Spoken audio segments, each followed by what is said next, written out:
Hi everyone, welcome to Saima academy. Friends, अभी तक जो हम पेपर सॉल्व कर रहे हैं ये 2023 का, इसके 21st क्वेश्चन तक हमने सॉल्व कर लिया है और इस वीडियो में हमें 22nd क्वेश्चन से लेके आगे के जो क्वेश्चन हैं उनको सॉल्व करना है। और आपके एग्ज़ाम में ज़्यादा टाइम नहीं बचा है तो आपको बहुत अच्छे से मेहनत से पढ़ाई करनी है एंड आई होप ये आप अच्छे से पढ़ भी रहे होंगे। तो अब स्टार्ट करते हैं अपने 22nd क्वेश्चन से अपने पेपर को सॉल्व करना।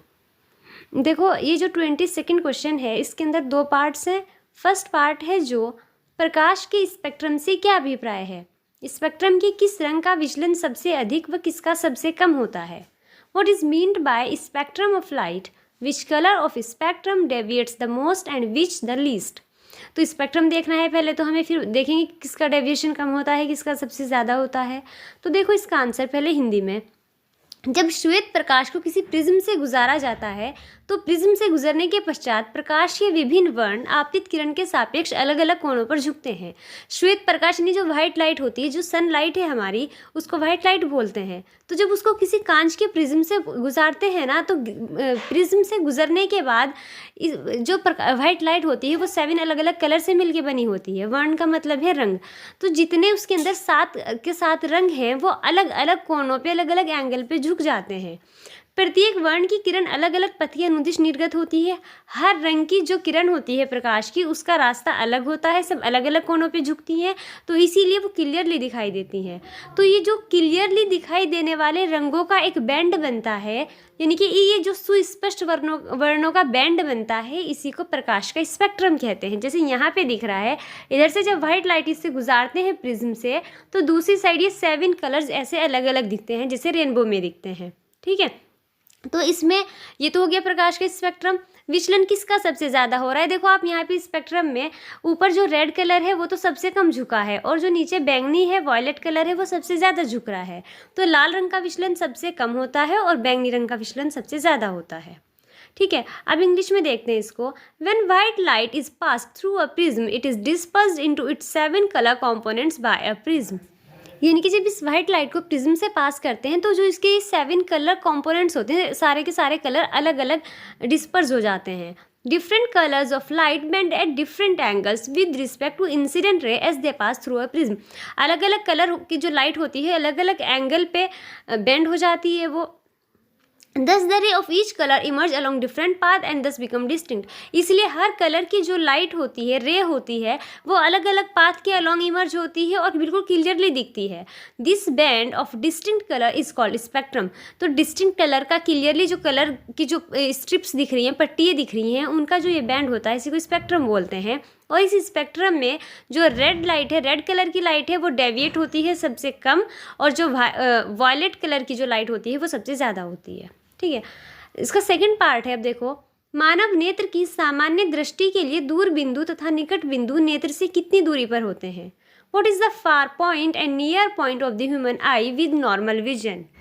तो देखो, इसमें जो दूर बिंदु या फार पॉइंट, उस पॉइंट को कहते हैं कि हम अधिकतम मैक्सिमम कितनी डिस्टेंस तक पे कोई रखी हुई चीज़ को क्लियरली देख सकते हैं। और निकट बिंदु या जो नियर पॉइंट है वो उसको बोलते हैं कि हम वो मिनिमम डिस्टेंस, हमारे पास की वो मिनिमम डिस्टेंस कितनी है जहाँ पर रखी किसी चीज़ को हम क्लियरली देख सकते हैं। तो जो फार पॉइंट दूर बिंदु होता है एक मानव नेत्र के लिए, स्वस्थ नेत्र के लिए, दूर बिंदु तो अनंत पे होता है, यानी हम बहुत दूरी की चीज़ को भी देख सकते हैं आराम से एक स्वस्थ नेत्र के लिए। ठीक है, और जो निकट बिंदु है वो 25 सेंटीमीटर की दूरी पे होता है, यानी कि 25 सेंटीमीटर के पे जो वस्तु अगर कोई रखी है वो हमें क्लियरली दिखती है। अगर 25 सेंटीमीटर से ज़्यादा अपने क्लोज लाएंगे तो फिर हमें वो क्लियर नहीं दिखेगी। For a young adult with a normal vision the near point is about 25 centimetre. तो ये नियर पॉइंट तो 25 सेंटीमीटर है, यानी कि वो मिनिमम डिस्टेंस जिस पे रखे हुए किसी ऑब्जेक्ट को आप क्लियरली देख सकते हैं। And the far point of the I is at infinity. और जो फार पॉइंट होता है वो इन्फिनिटी पे होता है, हम बहुत दूर का भी देख सकते हैं। ठीक है, तो ये 22nd क्वेश्चन था। इसके बाद बढ़ते हैं नेक्स्ट क्वेश्चन की तरफ, 23rd। पारितंत्र से आप क्या समझते हैं, पारितंत्र में अपमार्जकों की क्या भूमिका है। What do you mean by ecosystem? What is the role of decomposers in the ecosystem? ये समझना है हमें, 3 मार्क्स का क्वेश्चन है ये। तो पहले इसको हिंदी में समझेंगे कि पारितंत्र क्या होता है। तो देखो, कोई भी ऐसा एक पर्टिकुलर एरिया जहाँ पे जो सजीव और निर्जीव होते हैं उनके आपस का जो रिलेशन होता है उसको बोलते हैं हम पारितंत्र। अगर डेफिनेशन देखो तो किसी स्थान विशेष में पाए जाने वाले जैविक तथा अजैविक घटकों के पारस्परिक संबंधों को सामूहिक रूप से पारितंत्र कहते हैं। यानी किसी एक विशेष स्थान के जो जैव और अजैविक घटक होते हैं वो एक दूसरे पे निर्भर होते हैं, अफेक्ट करते हैं एक दूसरे को, उनका ये अफेक्ट करना इंटर रिलेशनशिप है जो, उसी को पारितंत्र कहते हैं। तो पारितंत्र के दो घटक होंगे, अभी हमने देखा कि जैविक और अजैविक घटक होते हैं जिनका ये पारस्परिक संबंध है। तो दो घटक होते हैं, एक जैविक घटक और अजैविक। जैविक घटक में सभी जीव सम्मिलित हैं जिनका पर्यावरण में अन्य जीवों पर प्रत्यक्ष या अप्रत्यक्ष प्रभाव पड़ता है। जितने भी सजीव होंगे वो सब जैविक घटक में आएंगे, जैसे कि पौधे, जंतु, सूक्ष्म जीव, ठीक है। और अगर देखें हम जैविक घटक में पोषण के आधार पर जैविक घटकों को उत्पादक, उपभोक्ता और अपघटक में विभाजित किया जा सकता है। उत्पादक कौन होते हैं? ग्रीन प्लांट्स होते हैं। उपभोक्ता होते हैं जंतु जो उनको खाते हैं, घास वगैरह को खाते हैं, दूसरे जंतुओं को खाते हैं। और अपघटक होते हैं जो उनको डिकम्पोज करने का, अपघटन करने का काम करते हैं। तो इसमें डिटेल में बताने की ज़रूरत नहीं है, इतना काफ़ी है। यहाँ पे अलग अलग से डेफिनेशन नहीं देनी उत्पादक, उपभोक्ता और अपघटक की, क्योंकि इसी क्वेश्चन के साथ फिर दूसरा भी पूछ रखा है कि पारितंत्र में अपमार्जकों की क्या भूमिका है, ठीक है। फिर उसके बाद जैविक घटक हो गया। अजैविक घटक में देखो, एक पारिस्थितिकी तंत्र के अजैविक घटकों में सभी रासायनिक और भौतिक तत्व शामिल हैं। अजैविक घटक में क्या आ जाएगा? जैसे कि मृदा, जल, सूर्य का प्रकाश, तापमान, ये सब आते हैं अजैविक घटक में, ठीक है। फिर जो सेकंड पार्ट है इसका कि पारितंत्र में अपमार्जकों की क्या भूमिका है, तो पारितंत्र कह दो या पारिस्थितिकी तंत्र, एक ही बात है। पारिस्थितिकी तंत्र में अपघटकों द्वारा निभाई जाने वाली भूमिकाएं क्या है? वे जैव निम्नीकृत पदार्थों को उपयोगी पदार्थों में विघटित करते हैं। जैव निम्नीकृत पदार्थ कौन से होते हैं? जिनको जो सूक्ष्म जीव होते हैं वो सड़ा गला के मृदा में, मिट्टी में मिला देते हैं। तो जो अपमार्जक या अपघटक कौन से होते हैं? सूक्ष्म जीव, बैक्टीरिया वगैरह को ही तो अपघटक बोलते हैं। तो ये अपघटक क्या करते हैं? जैव निम्नीकृत पदार्थों को उपयोगी पदार्थों में विघटित कर देते हैं, यानी कि उसको मिट्टी में मिला देते हैं। जैसे कि जैव निम्नीकृत पदार्थ में आ जाएगा जैसे कि कागज़ है, और अपशिष्ट पदार्थ है जंतुओं का, लकड़ी है, पत्ती है सूखी, ये सब। वे मृत और सड़ने वाले पदार्थों को विघटित करके मृदा में पोषक तत्व छोड़ते हैं, जिससे मृदा उपजाऊ बनती है। जो भी मृत और सड़ने वाले पदार्थ होते हैं, जो बैक्टीरिया वगैरह होते हैं, उनको पूरी तरीके से विघटित कर देते हैं, डिकम्पोज कर देते हैं, और उससे मृदा में पोषक तत्व आते हैं, जिससे मृदा उपजाऊ बनती है। वे पूल में पोषक तत्वों को वापस लौटाकर पोषक तत्व पूल को बनाए रखते हैं, यानी जो पोषक तत्व है ना जंतुओं से वापस से मिट्टी में चले जाते हैं वो। इंग्लिश में देखो इसको, an ecosystem is a structural and functional unit of ecology where the living organisms interact with each other and the surrounding environment. Ecosystem क्या है? किसी भी इकोलॉजी की एक स्ट्रक्चर और फंक्शनल यूनिट है जहाँ पे ऑर्गेनिजम्स आपस में इंटरैक्ट करते हैं एक दूसरे से भी और अपने सराउंडिंग एनवायरनमेंट से भी। जो इकोसिस्टम का स्ट्रक्चर है उसमें दो कंपोनेंट्स होते हैं, एक को बायोटिक कंपोनेंट्स बोलते हैं और एक को अबायोटिक कंपोनेंट्स। तो अगर हम बायोटिक कंपोनेंट्स की बात करें, it refers to all living components in an ecosystem. जितने भी इकोसिस्टम के लिविंग कंपोनेंट्स हैं वो सब बायोटिक में आते हैं। अगर न्यूट्रिशन के बेस पे देखें तो बायोटिक कंपोनेंट्स को हम ऑटोट्रॉफ, हेट्रोट्रॉफ एंड सेप्रोट्रॉफ में, या डिकम्पोजर्स बोलते हैं सेप्रोट्रॉफ को, इनमें डिवाइड कर सकते हैं। ऑटोट्रॉफ्स होते हैं जो अपना फूड खुद सिंथेसिस करते हैं, हेट्रोट्रॉफ्स वो होते हैं जो ऑटोट्रॉफ्स पे डिपेंड रहते हैं, और सेप्रोट्रॉफ्स या डिकम्पोजर होते हैं जो इनके रिमेन्स को डिकम्पोज करते हैं। अब अबायोटिक कंपोनेंट्स देखो, अबायोटिक कंपोनेंट्स हैं जितने भी नॉन लिविंग कंपोनेंट है इकोसिस्टम के, वो सब अबायोटिक में आएंगे। It includes air, water, soil, mineral, sunlight, temperature, nutrients, wind, altitude, turbidity, ये सब के सब किस में आएंगे? अबायोटिक में आएंगे, जितने भी नॉन लिविंग है, ठीक है। अब फिर है कि जो ये है कि डिकम्पोजर क्या रोल प्ले करते हैं इकोसिस्टम में, तो various roles played by decomposers in the ecosystem are, they decompose biodegradable substances into useful substances. वो बायोडिग्रेडेबल सब्सटेंस को डिकम्पोज करके यूजफुल सब्सटेंस में चेंज कर देते हैं। They release nutrients into soil by decomposing dead and decaying matter. जो dead और decaying matter होता है उसको डिकम्पोज करते हैं, जिससे सॉयल फर्टाइल बनती है। They maintain the nutrient pool by returning back the nutrients in the pool. इसका मतलब ये है कि जो सॉयल को फर्टाइल बनाते हैं ना, न्यूट्रिएंट्स को वापस से सॉयल में मिक्स कर देते हैं, सॉयल में चले जाते हैं न्यूट्रिएंट्स, तो वो एक तरीके से न्यूट्रिएंट पूल को बनाए रखते हैं। उसके बाद इसके अंदर और में यानी ऑप्शन में क्वेश्चन दे रखा है दूसरा, पोषी स्तर क्या है, एक आहार श्रृंखला का उदाहरण दीजिए तथा इसमें विभिन्न पोषी स्तर को समझाइए। What are trophic levels, give an examples of a food chain and state the different trophic levels in it. देखो फूड चेन क्या होती है, जैसे किसी भी इकोसिस्टम में क्या होता है कि सबसे पहले होते हैं ऑटोट्रॉफ्स यानी कि उत्पादक, जैसे कि घास है, पहले इसको हिंदी में देखते हैं यहाँ पे, ठीक है। घास को खाता है हिरन, फिर हिरन को कौन खा लेता है, शेर। तो इस तरीके से बहुत सारे यह हो सकता है कि घास को खाता है खरगोश, खरगोश को फिर कोई दूसरा बड़ा जो जानवर होगा वो खाएगा, उसको कोई और खाएगा। तो इस तरीके से जो सिस्टम चलता है उसको बोलते हैं हम खाद्य श्रृंखला। और खाद्य श्रृंखला के किसी खाद्य श्रृंखला के विभिन्न चरणों को या स्तरों को पोषी स्तर कहते हैं। मतलब जैसे यहाँ पे ये खाद्य श्रृंखला दे रखी है, घास, हिरन और शेर, तो घास एक अलग पोषी स्तर है, हिरन एक अलग पोषी स्तर है और शेर एक अलग पोषी स्तर है। जितने भी जंतु आएंगे, जितनी भी चीज़ें इसके अंदर आएंगी खाद्य श्रृंखला के, वो हर एक पोषी स्तर कहलाएगा। इस खाद्य श्रृंखला में हिरन तो घास को खाएगा और शेर हिरन को खाएगा। तो घास है ना जो, वो उत्पादक है, उसको प्रथम पोषी स्तर बोलेंगे। फिर हिरन घास को खाएगा तो ये द्वितीय पोषी स्तर कहलाएगा।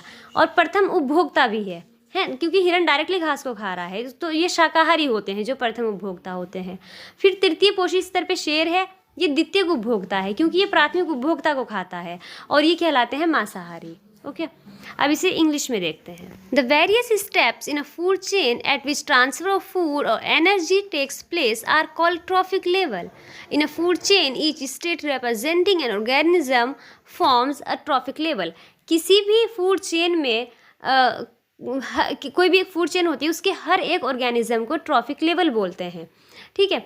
जैसे यहाँ पे ये है फूड चेन है, ग्रास है, ग्रास को डियर खाता है, डियर को लॉयन खाता है। तो इस फूड चेन में deer eats grass and lion eats deer, simple. तो जो प्लांट्स है वो तो प्रोड्यूसर्स हैं, तो फर्स्ट ट्रॉफिक लेवल कहलाएंगे।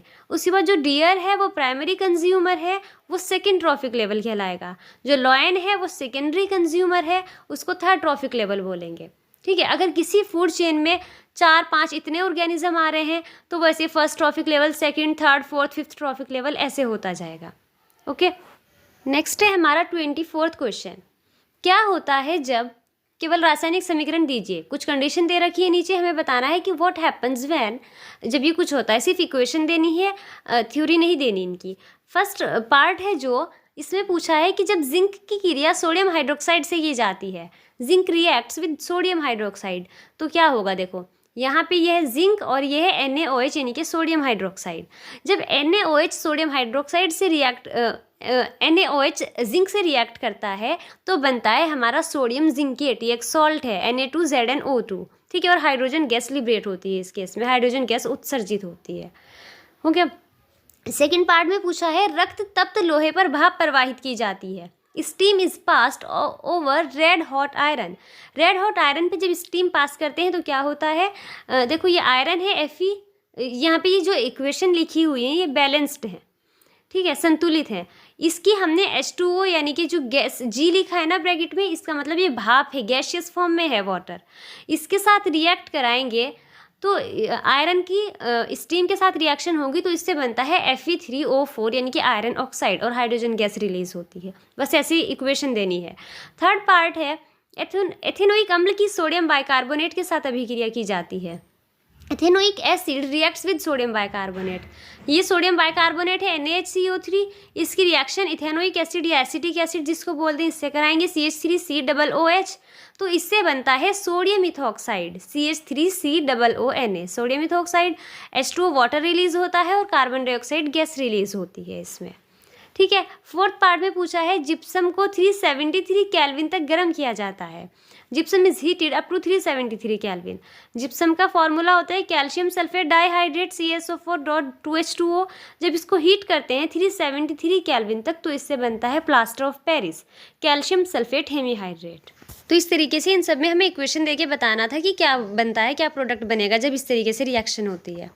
उसके बाद इसके अंदर थर्ड पार्ट है, थर्ड नहीं, ये 3 पार्ट इधर थे, अब ये फोर्थ पार्ट है। इसके अंदर उदासीनीकरण अभिक्रिया क्या है, एक उदाहरण दीजिए। What is neutralisation reaction, give one example. देखो बहुत सिंपल है न्यूट्रलाइजेशन रिएक्शन, हम छोटी क्लास में 6-7th क्लास में भी पढ़ते हैं इसको। तो जब भी अम्ल और क्षार आपस में रिएक्शन करते हैं उससे लवण बनेगा और जल बनेगा, इसी को उदासीनीकरण अभिक्रिया कहते हैं, ठीक है। जैसे कि हाइड्रोक्लोरिक अम्ल यानी कि HCl एक अम्ल है, सोडियम हाइड्रोक्साइड यानी कि NaOH ये एक क्षार है। इनसे रिएक्शन जब होगी तो इससे बनता है सोडियम क्लोराइड और वाटर बनेगा। बस ये हो गई उदासीनीकरण अभिक्रिया। इंग्लिश में देखो, neutralisation is a type of chemical reaction in which an acid reacts with a base to form salt and water. Acid base के साथ रिएक्ट करता है, सॉल्ट और वाटर की फॉर्मेशन होती है, इसको न्यूट्रलाइजेशन रिएक्शन बोलते हैं। हाइड्रोक्लोरिक एसिड रिएक्ट करता है सोडियम हाइड्रोक्साइड से, जिससे कि सॉल्ट बनता है और वाटर बनता है। ठीक है, इसको न्यूट्रलाइजेशन रिएक्शन या उदासीनीकरण अभिक्रिया इसलिए बोलते हैं क्योंकि एसिड और बेस रिएक्शन करेंगे, पर जो सॉल्ट बनेगा वो ना एसिडिक होगा ना बेसिक होगा, दोनों का इफेक्ट खत्म हो जाएगा, तो इसीलिए इसको न्यूट्रलाइजेशन बोलते हैं। नेक्स्ट है हमारा 25th क्वेश्चन, और इस वीडियो का, आज की वीडियो का लास्ट क्वेश्चन है क्योंकि फिर वीडियो काफ़ी लेंदी हो जाएगी। ठीक है, तो देखो इसके अंदर का जो फर्स्ट पार्ट है, ये रेडॉक्स अभिक्रिया से क्या तात्पर्य है? निम्नलिखित अभिक्रिया में उपचित तथा अपचित पदार्थ बताइए। रिएक्शन दे रखी है ये एक MnO2 वाली। What is meant by redox reaction? Identify the substances that are oxidised and reduced in the following reaction. पहले हमें रेडॉक्स रिएक्शन की डेफिनेशन देनी है, फिर बताना है इसमें किसका ऑक्सीडेशन हो रहा है और किसका रिडक्शन। तो देखो, रेडॉक्स रिएक्शन या रेडॉक्स अभिक्रिया वो होती हैं जब किसी अभिक्रिया में एक पदार्थ अपचयित यानी एक का अपचयन रिडक्शन हो रहा हो। रिडक्शन यानी कि हाइड्रोजन उसमें ऐड हो रही हो या ऑक्सीजन निकल रही हो, तथा दूसरा उपचयित हो रहा हो यानी ऑक्सीकृत हो रहा हो, उसमें ऑक्सीजन जुड़ रही हो या हाइड्रोजन निकल रही हो। अगर एक रिएक्शन में दोनों काम ये हो रहे हैं तो ऐसी रिएक्शन को फिर रेडॉक्स रिएक्शन कहते हैं। इंग्लिश में देखो पहले definition, a redox reaction is defined as a reaction in which oxidation and reduction takes place simultaneously. जिस रिएक्शन में ऑक्सीडेशन और रिडक्शन दोनों एक साथ हो रहे हैं उसको रेडॉक्स बोलेंगे। जैसे रिएक्शन है MnO2 + 4HCl, एरो यानी गिव्स MnCl2 + 2H2O + Cl2। इसमें देखो जो MnO2 है ना, यहाँ से MnCl2 में कन्वर्ट हो गया यानी ऑक्सीजन रिमूव हो गई। ऑक्सीजन का रिमूव होना यानी कि रिडक्शन हुआ है, अपचयन हुआ है, तो MnO2 का अपचयन हुआ। HCl देखो, HCl से यहाँ पे सिर्फ Cl2 क्लोरीन है यानी कि हाइड्रोजन निकल गई, हाइड्रोजन का निकलना ऑक्सीडेशन है, तो HCl का ऑक्सीडेशन हुआ है। HCl ऑक्सीडाइज हुआ है यानी कि उपचयित हुआ है। सेकंड पार्ट है इस क्वेश्चन का, समजातीय श्रेणी क्या है, उदाहरण देकर समझाइए। What is homologous series, explain with an example. Homologous series देखो क्या होती है, यौगिकों की ऐसी श्रृंखला जिसमें कार्बन श्रृंखला में स्थित हाइड्रोजन को एक ही प्रकार का प्रकार्यात्मक समूह प्रतिस्थापित करता है, उसे समजातीय श्रेणी कहते हैं। सिंपल लैंग्वेज में अगर समझो, ऑर्गेनिक कंपाउंड की एक ऐसा ग्रुप जिसमें सबका कॉमन फॉर्मूला होगा, एक ही फंक्शनल ग्रुप होगा, एक ही फॉर्मूला होगा सबका, तो उसको समजातीय श्रेणी कहेंगे। जैसे हमने यहाँ पे अल्कोहल का एग्जाम्पल ले लिया, अल्कोहल का जनरल फॉर्मूला क्या होता है, CnH2n+1 और फंक्शनल ग्रुप है OH। अगर n की वैल्यू 1 रखोगे तो हमारा बनेगा CH3OH यानी कि मेथेनॉल। n की वैल्यू 2 रखोगे तो बनेगा C2H5OH इथेनॉल। n की वैल्यू 3 रखोगे तो C3H7OH प्रोपेनॉल। तो इस तरीके की जो सीरीज बनती जाएगी, n की वैल्यू अलग अलग रखते जाओ तो हमें जो सीरीज मिलेगी उसको होमोलोगस या समजातीय श्रेणी बोलेंगे। A group of carbon compound having same general formula and same functional group is called homologous series। जिनका फंक्शनल ग्रुप भी सेम होता है, जनरल फार्मूला भी सेम होता है, उसको होमोलोगस सीरीज बोलते हैं और इन मेंबर्स को होमोलोग बोलते हैं।